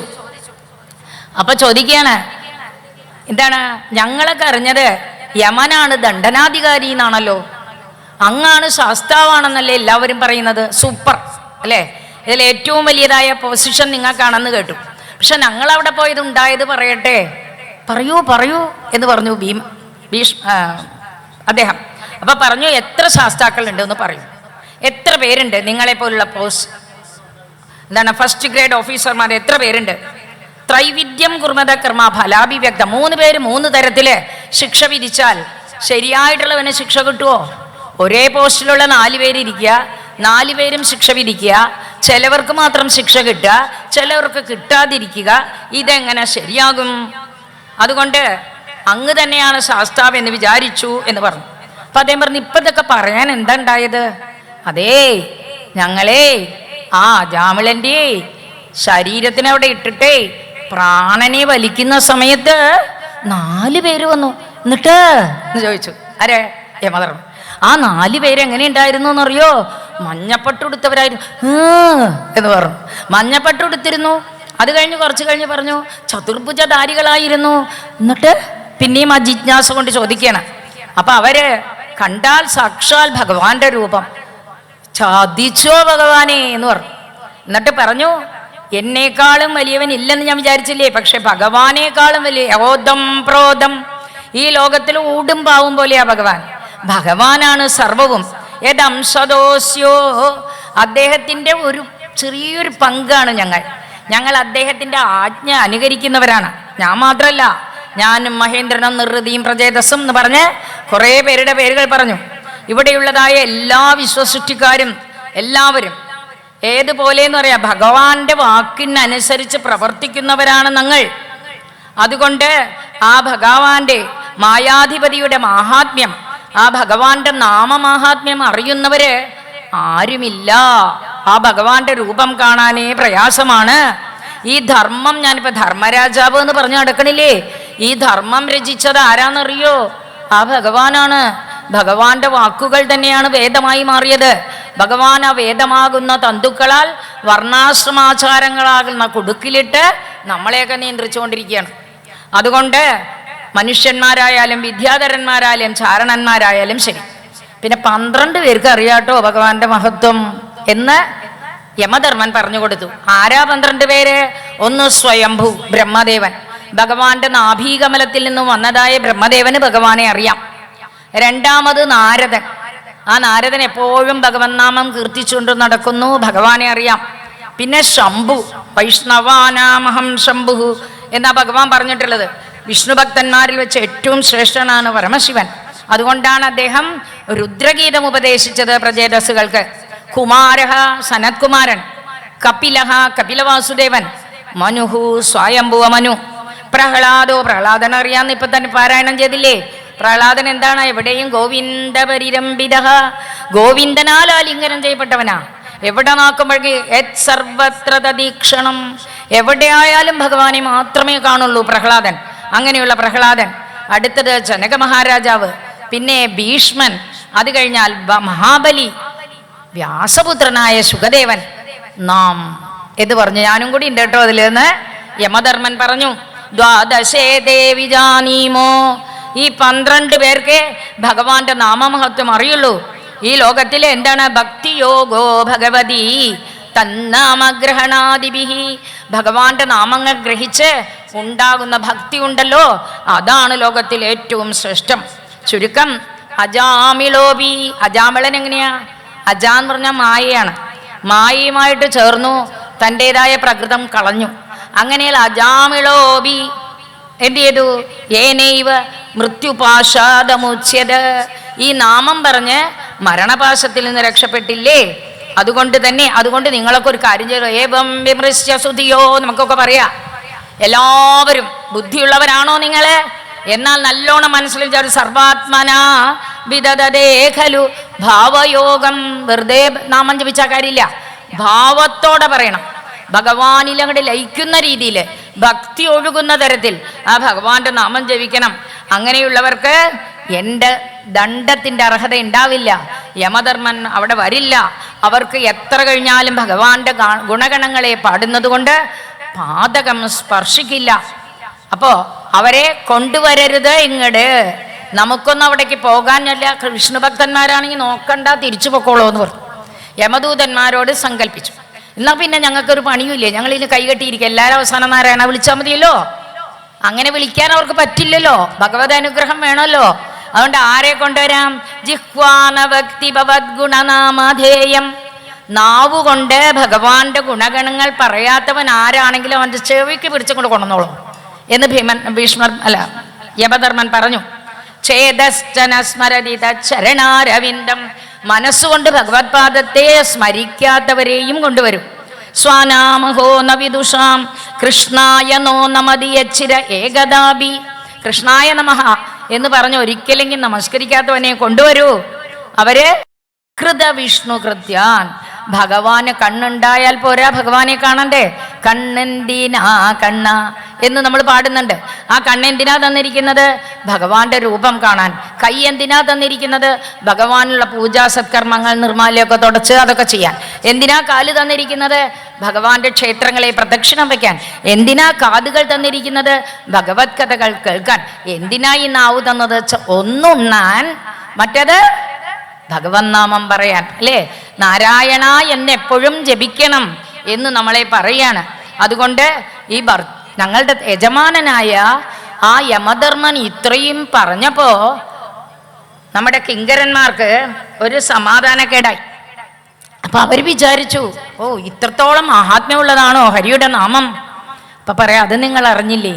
ഭഗവാൻ ശ്രീകൃഷ്ണൻ ജനിച്ചപ്പോ പൂതനാദികളൊക്കെ വന്ന് ഭഗവാനെ ഉപദ്രവിച്ചു, കംസപ്രേരിതരായിട്ട്. ഈ ഗോപികമാരെന്താ ചെയ്തത്? ആ ശ്രീകൃഷ്ണന് ഭഗവാന്റെ ഗുഹ്യനാമങ്ങളെ കൊണ്ടൊഴിഞ്ഞിട്ടു. നാമി അവിടെ കിടക്കുക. എന്നിട്ട് നാമങ്ങൾക്ക് ഇത്ര പ്രാധാന്യം ഉണ്ടോന്ന് വെച്ചാൽ, നാമിയേക്കാളും പ്രാധാന്യം നാമത്തിനു തന്നെ. ഇത് അടിവരയിട്ട് പറയാണ്. അതായത് ഒരിക്കൽ ദേവലോക സദസ്, അവിടെ വിശ്വാമിത്ര മഹർഷിയുണ്ട്, വസിഷ്ഠാദികളുണ്ട്, ശ്രീരാമനുണ്ട്, എല്ലാവരുമുണ്ട്. ഹനുമാൻ അവിടെയും വന്നിട്ടുണ്ട്. ആ സമയത്ത് നാരദ മഹർഷി വന്നു.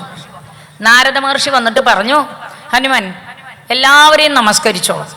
ശ്രീരാമനോട് പറയാണ് എല്ലാവരെയും നമസ്കരിക്കണം എന്ന്. എല്ലാവരെയും നമസ്കരിക്കാൻ പുറപ്പെട്ടു. എന്നിട്ട് ഹനുമാനോട് പറയാ, വിശ്വാമിത്രനെ മാത്രം നമസ്കരിക്കണ്ട. അപ്പൊ വിശ്വാമിത്രനെ മാത്രം നമസ്കരിക്കേണ്ട നാരദൻ പറഞ്ഞിട്ടുണ്ടെങ്കിൽ അതിലെന്തെങ്കിലും ഒരു കാര്യം ഉണ്ടാവുമല്ലോ എന്ന് തീരുമാനിച്ച ഹനുമാൻ വിശ്വാമിത്രനെ നമസ്കരിക്കാതെ തിരിച്ചു പോന്നു. സമയമായി തോന്നല്ലേ? തിരിച്ചു പോന്നു.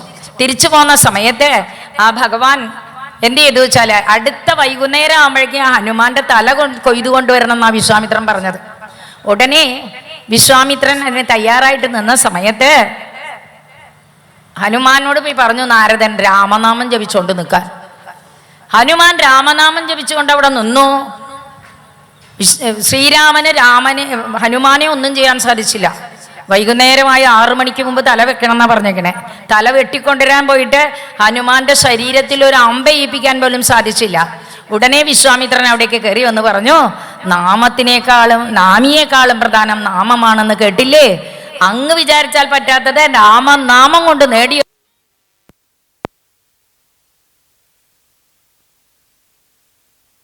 അതുകൊണ്ട് നാരായണ ഭട്ടതിരി പറയുന്നത് പോലെ പറയാം, ത്വദ്ഭക്തിസ്തു കഥാരസാമൃതചരീ നിർമ്മജ്ജനേന സ്വയം സിദ്ധ്യന്തി വിമല പ്രബോധപദവീം അക്ലേശതസ്തന്വതി സദ്യസിദ്ധികരീ ജയത്യൈ വിഭോ സൈവാസ്തു മേ ത്വത്പദ പ്രേമ പ്രൗഢിരസാർദ്രതാദ്രുതതരം വാദാലയാധീശ്വര. ഭഗവാനെ, അങ്ങയുടെ പാതാരവിന്ദത്തിൽ ഭക്തി തൊന്ന് എൻ്റെ നാവിനെ കൊണ്ട് ഭഗവൻ നാമം ഉച്ചരിക്കാൻ അനുവദിക്കണമേ എന്ന് ഭഗവാനോട് പ്രാർത്ഥിക്കാം. അതുകൊണ്ട് തന്നെ പറയുന്നു,